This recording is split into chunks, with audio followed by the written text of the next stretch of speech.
بسم اللہ الرحمن الرحیم الحمد للہ رب العالمین اللہم صلی علی سیدنا محمد وعلی آل سیدنا محمد وبارک وسلم فاعوذ باللہ من الشیطان الرجیم بسم اللہ الرحمن الرحیم الذین استجابوا للہ والرسول من بعد ما اصابهم القرح للذین احسنوا منہم واتقوا اجر عظیم۔ سورہ آل عمران آیت نمبر 172، پارہ نمبر 4، پارہ رکوع نمبر 9، سورہ رکوع نمبر 18۔ ترجمہ: جنہوں نے باوجود زخم کھانے کے خدا اور رسول کے حکم کو قبول کیا، جو لوگ ان میں نیکوکار اور پرہیزگار ہیں، ان کے لیے بڑا ثواب ہے۔ حضرات، اس آیت کی تفسیر پہلی ویڈیو میں آ چکی ہے۔ جو باتیں رہ گئی تھیں اس ویڈیو میں اس کو پورا کیا جا رہا ہے، آپ حضرات سماعت فرمائیں۔ تفسیر: اکثر مفسرین کی رائے یہ ہے کہ یہ آیت پہلے قول کے مطابق غزوہ حمراء الاسد کے بارے میں نازل ہوئی، اور اسی کو ابن جریر اور ابن کثیر راجح قرار دیا، اور صحیح بخاری کی روایت کا سیاق بھی اس کا مقتضا ہے کہ ان آیات کا نزول غزوہ حمراء الاسد کے بارے میں ہوا۔ غزوہ حمراء الاسد کے بارے میں اگر جاننا ہے تو آپ پچھلی ویڈیو کو دیکھ لیں، جو غزوہ احد سے متصلاً واقع ہوا، اور اس آیت کا سیاق بھی اس کو مقتضا ہے، کیونکہ اللہ جل شانہ نے الذین استجابوا الی القرح میں ان حضرات کا یہ وصف بیان کیا ہے کہ یہ لوگ باوجود زخموں کے تکلیف پہنچنے کے رسول کی فرمانبرداری میں جہاد کے لیے نکل کھڑے ہوئے، جو ظاہر اس پر دلالت کرتا ہے کہ یہ واقعہ غزوہ احد کے متصل اور فوراً بعد میں پیش آیا کہ غزوہ احد کے زخموں کی تکلیف ابھی باقی تھی، مگر پھر بھی جہاد کے لیے نکل کھڑے ہوئے، سو یہ حالت غزوہ حمراء الاسد میں پیش آئی، جو غزوہ احد کے متصل واقع ہوا، اور غزوہ بدر صغریٰ تو احد کے سال بھر بعد پیش آیا، جس وقت مسلمان تندرست ہو چکے تھے۔ اس پر من بعد ما اصابہم القرح کا صادقانہ محتاج تعویل ہوگا۔ اس لیے امام فخر الدین رازی نے یہ اختیار فرمایا کہ الذین استجابوا اجر عظیم، یہاں تک کہ آیت غزوہ حمراء الاسد کے بارے میں نازل ہوئی، اور آیت الذین قال لهم الناس الوکیل الی قولہ تعالی وخافون ان کنتم مؤمنین، یہاں تک کہ تمام آیتیں غزوہ بدر صغریٰ کے بارے میں نازل ہوئیں۔ غرض یہ کہ اللہ نے دونوں آیتوں میں ان مسلمان کی مدح فرمائی، یعنی تعریف فرمائی، جو ان دونوں غزووں میں شریک ہوئے۔ غزوہ یعنی جنگ۔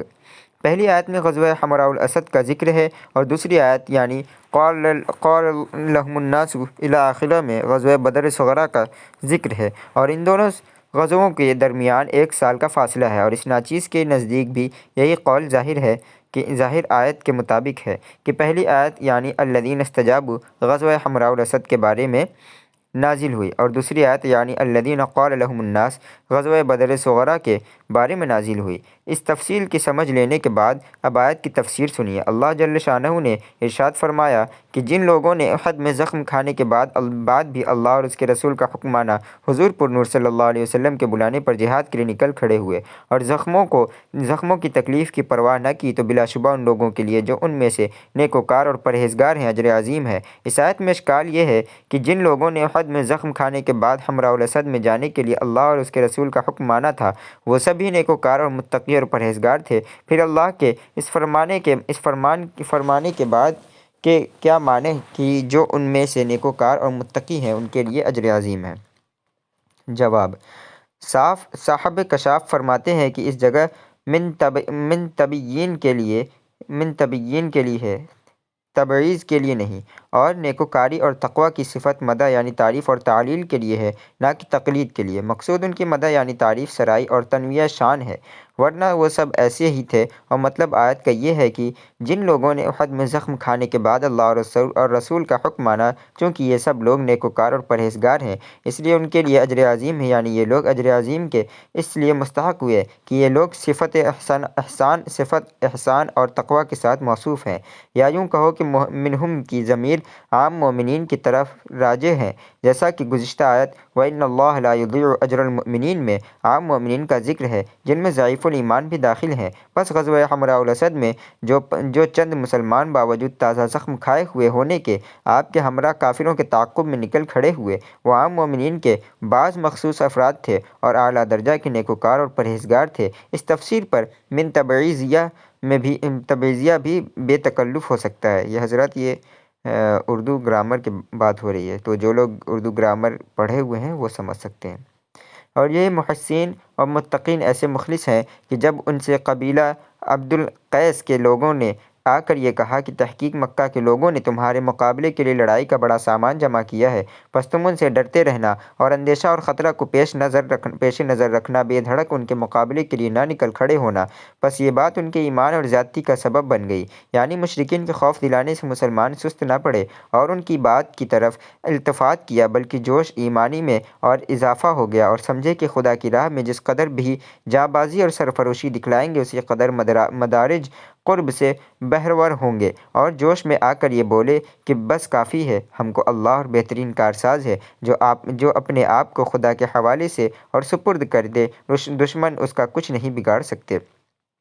گزشتہ آیات میں غزوہ حمراء الاسد سے متعلق تھیں، جو غزوہ احد کے متصل واقع ہوا تھا، اور یہ آیتیں غزوہ بدر صغریٰ کے متعلق ہیں، جو کہ غزوہ احد کے 1 سال بعد واقع ہوا۔ بس یہ لوگ اللہ کی خاص نعمت اور اس کے خاص فضل کو لے کر اپنے گھر واپس ہوئے، اور اس سفر میں ان کو کسی قسم کی تکلیف نہیں پہنچی۔ نعمت سے سلامتی اور عافیت مراد ہے، اور فضل سے وہ نفع مراد ہے جو اللہ کے ان برگزیدہ بندوں نے بدر میں 8 روز تک بذریعہ تجارت حاصل کیا۔ اور لم یمسہم سوء سے یہ مراد ہے کہ اس سفر میں نہ کوئی آدمی قتل ہوا اور نہ کسی کو کوئی زخم آیا، اور ان سب سے بڑھ کر یہ ہے کہ ان لوگوں نے اللہ کی رضامندی اور خوشنودی کی پیروی کی، یعنی سب سے بڑی چیز جو ان کو اس سفر میں ملی وہ یہ ہے کہ اللہ ان سے راضی ہوا، جو فلاح دارین کی کنجی ہے، اور اللہ بڑا فضل والا ہے، اس کا فضل و انعام وہم و گمان سے بڑھ کر ہوتا ہے۔ جو ذی نیست کہ یہ خبر دینے والا کہ اہل مکہ نے تمہارے مقابلے کے لیے بڑا سامان جمع کیا ہے شیطان ہے،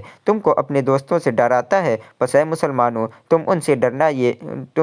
نہ ڈرنا، یہ تمہارا کچھ نہیں بگاڑ سکتے، اور صرف مجھ سے ڈرو اگر تم ایمان رکھتے ہو، اور ضرور رکھتے ہو، جیسا کہ تمہاری جان ساری اس کی شاہد ہے، تو پھر تم کیوں فکر مند ہوتے ہو؟ ہر کے ترسید از حق و تقوی گزید ترسد، از جن و انس وہر کے دید۔ خلاصہ کلام یہ کہ اللہ نے ان آیت میں ان مومنین مخلصین کی مدح فرمائی کہ جو غزوہ حمراء الاسد اور غزوہ بدر صغریٰ میں رسول اللہ کے ایک اشارے پر نکل کھڑے ہوئے۔ پہلی آیت یعنی الذین استجابوا سے آخر تک غزوہ حمراء الاسد کے بارے میں نازل ہوئی، اور جو غزوہ احد سے متصلاً واقع ہوا، اور دوسری آیت یعنی الذین قال لهم الناس آخر تک یہ آیت غزوہ بدر صغریٰ اور نعیم بن مسعود اشجعی کے قصے کے بارے میں نازل ہوئی۔ لطائف و معارف۔ آیت مذکورہ بالا فزادہم ایماناً سے معلوم ہوتا ہے کہ ایمان میں زیادتی اور کمی ہو سکتی ہے، اور امام ربانی مجدد الفسانی رحمۃ اللہ علیہ فرماتے ہیں کہ ایمان کے کم و زیادہ ہونے میں علماء کا اختلاف ہے۔ امام اعظم کوفی رحمۃ اللہ علیہ فرماتے ہیں کہ الایمان لا یزید ولا ینقص، ایمان نہ زیادہ ہوتا ہے اور نہ کم، اور امام شافعی فرماتے ہیں کہ یزید و ینقص، یعنی ایمان زیادہ اور کم ہوتا ہے۔ اس میں شک نہیں کہ ایمان جس کے معنی تصدیق قلبی اور یقین دلی کی ہیں، اس میں زیادتی اور نقصان کی گنجائش نہیں، اس لیے کہ جس چیز میں زیادتی کمی کا احتمال ہو وہ دائرۂ ظن میں داخل ہے، نہ دائرۂ یقین میں۔ ہاں اتنی بات ضرور ہے کہ اعمال صالحہ کا بجا لانا اس یقین کو منور اور روشن کر دیتا ہے، اور برے اعمال کا ارتکاب اس یقین کو مکدر اور تاریک اور سیاہ کر دیتا ہے۔ بس اعمال کی کمی اور زیادتی سے ایمان کو نورانیت اور روشنی میں کمی اور زیادتی ہوتی ہے، نہ کہ نفس ایمان اور نفس یقین میں۔ لہٰذا بعض لوگوں نے یقین کی نورانیت اور انجلا کی کمی اور زیادتی پر نظر کر کے نفس یقین کو زائد اور ناقص کہہ دیا، اور جن حضرات کی نظر دقیق اور عمیق تھی انہوں نے جب یہ دیکھا کہ یہ زیادتی اور کمی صفات یقین کی طرف راجع ہے نہ کہ نفس یقین کی طرف، اس بنا پر انہوں نے یقین کو غیر زائد اور غیر ناقص کہہ دیا، جیسے حضرات انبیاء کرام کے نفس نبوت میں سب برابر ہیں، جیسا کہ لا نفرق بین احد من رسلہ اس کی طرف مشیر ہے کہ مگر مراتب اور درجات عالیہ میں متفاوت ہیں، کما قال تعالی تلک الرسل فضلنا الی درجات، اور جیسے تمام انسان کے نفس انسانیت میں تو سب برابر اور حقیقت و ذات میں متحد ہیں، مگر کمالات انسانیت میں متفاضل ہیں اور بعض سے افضل ہیں۔ پس جس طرح یہ تفاضل اور تفاوت صفات اور کمالات کے اعتبار سے ہے، نفس ذات کے اعتبار سے نہیں، نفس حقیقت اور نفس ذات کے اعتبار سے نفس نبوت اور نفس انسانیت میں کوئی کمی اور زیادتی نہیں۔ وآخر دعوانا ان الحمد للہ رب العالمین۔ بچی ہوئی تفسیر انشاءاللہ اگلی ویڈیو میں آئے گی۔